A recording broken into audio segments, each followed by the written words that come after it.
আলোচনা করব, যে বিষয়টি অনেকেই প্রশ্ন করে থাকেন এবং এর জন্য অনেকেই বিয়ের আগে চিকিৎসাও নিতে চান বা নিয়ে থাকেন। তো অনেক অবিবাহিত মেয়ে এভাবে প্রশ্ন করে থাকে এবং চিকিৎসাও নিতে চায়। আসলে ভুল অনেকেরই অনেক কিছুই হয়ে থাকে। সেটা পরিবেশের কারণেই হোক আর যে কারণেই হোক, সেটা হয়ে থাকে। তবে পরিবার থেকে যদি ধর্মীয়ভাবে তাকে গড়ে তোলা যায়, তাহলে কিন্তু এই ভুলটা হয় না।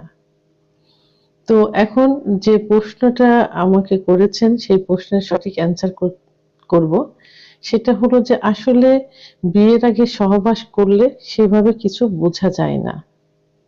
কারণ আ আ অল্প বয়সে যদি বিয়ে হয়, সেটা ১৫, ১৬ কি ১৭ এই বয়সে যদি বিয়ে করা হয়, তাহলে মেয়েদের যে সতীচ্ছেদ পর্দাটা থাকে, এই পর্দা কিন্তু যোনিপথ আ আটকানো থাকে না। বাট যোনিপথের চারপাশে এটা খুব সূক্ষ্ম টিস্যুর মতো থাকে, পর্দা মতো থাকে। তাহলে এই পর্দাটা অনেক সময় চিড়ে যায়। যদি বয়স খুবই কম থাকে। তারপরেও অনেকের কিন্তু চেনে না। এই কারণেই যে দেখা যায় অল্প বয়স থেকে স্কুলে, কলেজে খেলাধুলায় ব্যস্ত থাকে। অনেক দৌড়ঝাঁপ, ফুটবল খেলা, লাফ দেওয়া, সাইকেল চালানো এগুলো এখন স্কুলে কিন্তু হয়ে থাকে এবং অনেক সময় পড়ে যায়। এইসব করার কারণে যে সতীচ্ছেদ পর্দাটা থাকে, এই পর্দাটা কিন্তু অনেক সময় লুজ হয়ে যায়। তো এইজন্য অল্প বয়সেও বিয়ে করলে ১৬-১৭ বছর বয়সে বিয়ে করলেও কিন্তু এখন অতটা বোঝা যায় না। তো এখন যে এরপরে যদি একটু বয়স করে বিয়ে হয় তাহলে তো বোঝাই যাবে না। কারণ যে মা মেয়েদের যখন বয়স বাড়তে থাকে সবকিছুরই কিন্তু গ্রোথ হতে থাকে। গায়ের বয়স একটু যখন বাড়তে যাবে, স্কিন যখন একটু লুজ হবে, যখন একটু ফ্যাটি থাকবে, যে একটু শুকায় যাবে, তখন গায়ের চামড়া যখন লুজ হবে, যোনিপথও কিন্তু এভাবে লুজ হয়ে যায়। তারপরে দৌড়ঝাঁপ ও চাকরি, যারা একটু বয়স করে বিয়ে করে চাকরি, বিভিন্ন দিক থেকে তখন যোনিপথ কিন্তু লুজ থাকে। সেহেতু বিয়ের পরে সেভাবে বোঝা যায় না যে মেয়েটা আগেও মিলন করছে কিনা।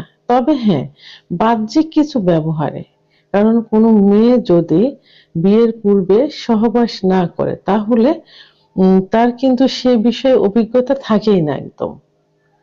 তখন সহবাসে যখন ১ম রাতে বাসর ঘরে যাবে, তখন এ বিষয়ে কোন ধারণা থাকে না, unknown থাকে, কোন কিছু বোঝে না।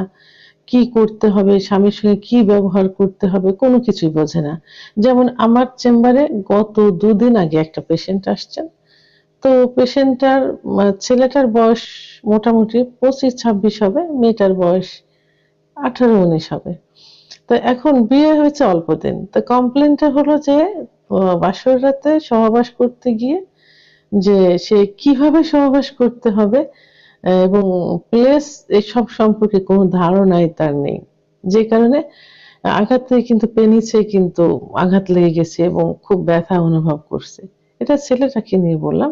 মেয়েটাও সে একই অবস্থা। ছেলেটা একটু ধার্মিক, মেয়েটাও ধার্মিক, যে কারণে হয়তো এটা এই যে বুঝা গেল যে এরা বিয়ের আগে কোনো কিছুই করেনি।